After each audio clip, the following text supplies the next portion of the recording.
এটি হচ্ছে বৃহত্তর সিলেটের একটি বড় হাসপাতাল, সরকারি। এই হাসপাতাল উসমানী মেডিকেল কলেজ হাসপাতালে এই বৃহত্তর সিলেটের মানুষ এখানে সেবা নিতে আসে। এই সেবা নিতে আসার পরে যদি ওরা সেবা থেকে বঞ্চিত হয় তাহলে কেমন লাগে? প্রিয় ভিউয়ার্স, আমরা প্রতি মুহূর্তে লাঞ্ছিত, বঞ্চিত এবং শেষমেশ মরার আগ পর্যন্ত আমরা সেবা থেকে বঞ্চিত হতে যাচ্ছে। আমরা এই এসব নার্স, ডাক্তার বা যারা এসব কর্মকাণ্ডে লিপ্ত রয়েছে তাদের প্রতি রুখে দাঁড়াতে হবে।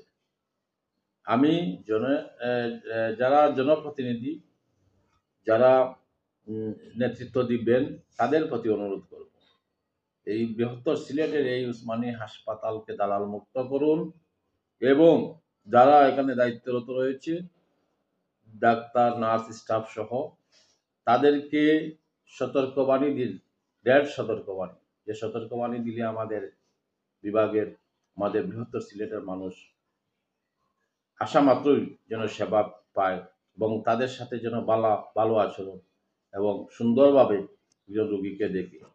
তারা আসলে সিট থাকা সত্ত্বে যেন সিট খালি রেখে রোগীকে নিচে ঘুমাতে না হয়, সেদিকে আমাদের লক্ষ্য রাখতে হবে। আমরা রাজনীতি করি, পলিটিক্স করি, কিন্তু আমরা এসব বিষয় নিয়ে খুবই চিন্তা করতে হবে। কারণ আমরা রাজনীতিকে যারা আসছে বা যারা এসেছে বা যারা নেতৃত্ব দিবে তাদের প্রতি আমার আহ্বান থাকবো, আপনারা আশপাশে যারা মহানগরীতে রয়েছে বড় বড় নেতৃবৃন্দ সবাই এদিকে নজর রাখবেন এবং ডাক্তার, নার্স, স্টাফ যারা আছে তাদেরকেও আমি অনুরোধ করব, আপনারা মনোযোগ দিয়ে মানুষের সেবা দিন। আপনারা হচ্ছেন রোগীর সেবক। একজন রোগী ইচ্ছা করলে আল্লাহ পাক হায়াত দিবেন, কিন্তু উসিল্লা লাগে, সে উসিল্লা হচ্ছেন আপনারা। এই উসিল্লা থেকে আপনারা বঞ্চিত করবেন না। আপনাদের আচরণ যেন একজন রোগী বা রোগীর সাথে বা যারা অভিভাবক তারা যেন কষ্ট না পায়, তারা যেন দুঃখ না পায়, দূর দূরান্ত থেকে আসবে তারা যেন ভালো চিকিৎসা পায়, সেই আশাবাদ ব্যক্ত করছি।